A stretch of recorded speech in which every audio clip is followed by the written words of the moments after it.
प्रिय श्रोता बंधु नमस्कार। मैं आपको अगले एपिसोड में लेके चलता हूँ। वेदवादी ब्राह्मण जो थे,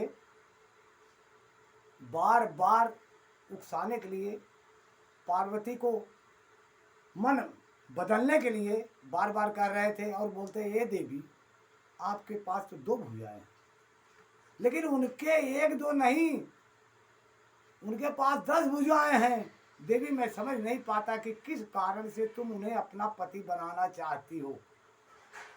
तुम्हारा ज्ञान कहाँ चला गया है? इस बात को आज सोच विचार कर मुझे बताओ। दक्ष ने अपने यज्ञ में अपनी ही पुत्री सती को केवल यही सोचकर नहीं बुलाया कि वह कपालधारी भिक्षुक की भांति रहते हैं और उस भिक्षुक की भार्या सती।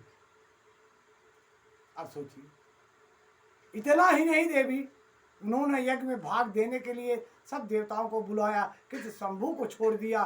सती उसी अपमान के कारण अत्यंत क्रोध से व्याकुल हो उठी। उसने अपने प्राण से प्यारे शिव को छोड़ दिया, त्याग दिया, अपने शरीर को त्याग दिया।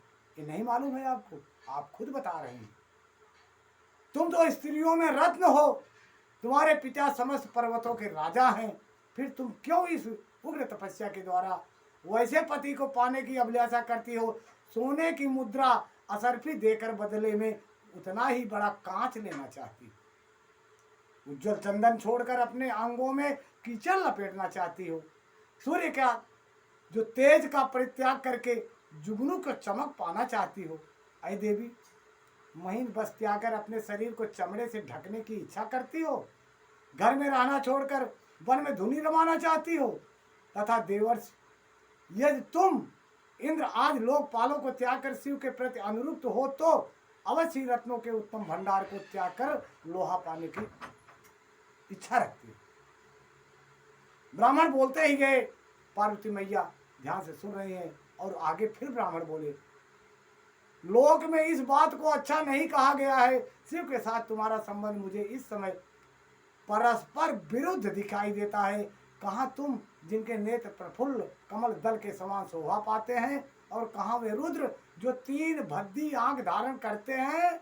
तुम तो चंद्रमुखी हो, शिव पंचमुख कहे गए हैं।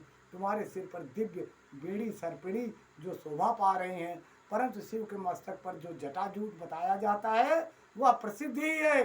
तुम्हारे अंग में चंदन का अंगराग होगा और शिव के शरीर में चिता का भस्म होगा। कहाँ तुम्हारी सुंदर मृदुल साड़ी, और कहाँ शंकर जी के उपयोग में आने वाले हाथी की खाल।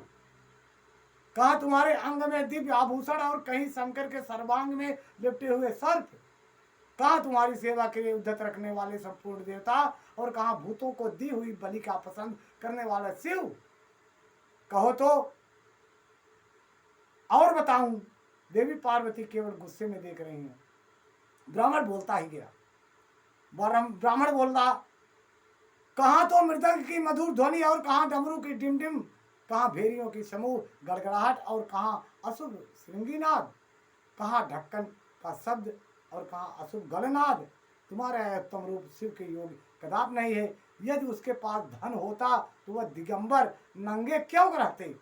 सवारी के नाम पर उनके पास एक बूढ़ा बैल है और दूसरा कोई भी सामग्री उनके पास नहीं है।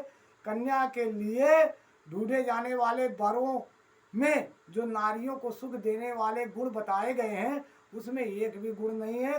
भद्दी आंख वाले रुद्र में नहीं है। तो तुम्हारे परम प्रिय काम को भी उस पर देवता ने दग्ध कर दिया, और तुम्हारे पति उनका अनादर तो तभी देख लिया गया जब वे तुम्हें छोड़कर अन्यत्र चले गए। उनकी कोई जाति नहीं, उनकी विद्या का ज्ञान नहीं, वो पिशाच के सहायक हैं, और विष तो उनके कंठ में दिखाई देता है। वे सदा अकेले रहने वाले और विशेष रूप से विरक्त हैं। इसलिए तुम हर एक साथ उस शिव के साथ अपने मन को जोड़ना चाहती हो, यह तुम्हारे लिए अनुचित होगा। कहा ब्राह्मण ने फिर कहा, तुम्हारे कंठ में सुंदर हार, और कहाँ उनके गले में नरमुंडों का माला। देवी तुम्हारे और हरे रूप आदि ये सब के दूसरे के विरुद्ध है, अतः मुझे तो यह संबंध नहीं रुचता। फिर तुम्हारी जैसी इच्छा हो वैसा करो। संसार में जो कुछ भी असदुत वह सब तुम स्वयं चाहती हो। अतः मैं कहता हूं कि तुम उस असत को ओर से अपने मन को हटा लो, अन्यथा जो चाहो वह करो, मुझे कुछ नहीं कहना है, न कुछ लेना देना है। यह बात सुनकर पार्वती शिव की निंदा करने वाले ब्राह्मण पर मन कुपित उठी और इस प्रकार गुस्से में आकर बोली, क्या बोलती है मैया? ब्राह्मण को देख करके जैसे सर्प देख करके क्रोधित होता है, वैसे मैया क्रोधित होकर उस ब्राह्मण को देख करके और कटुक वचन यानी कड़क वचन में क्या जवाब देती है, यह आपको अगले एपिसोड में बताएंगे। धन्यवाद।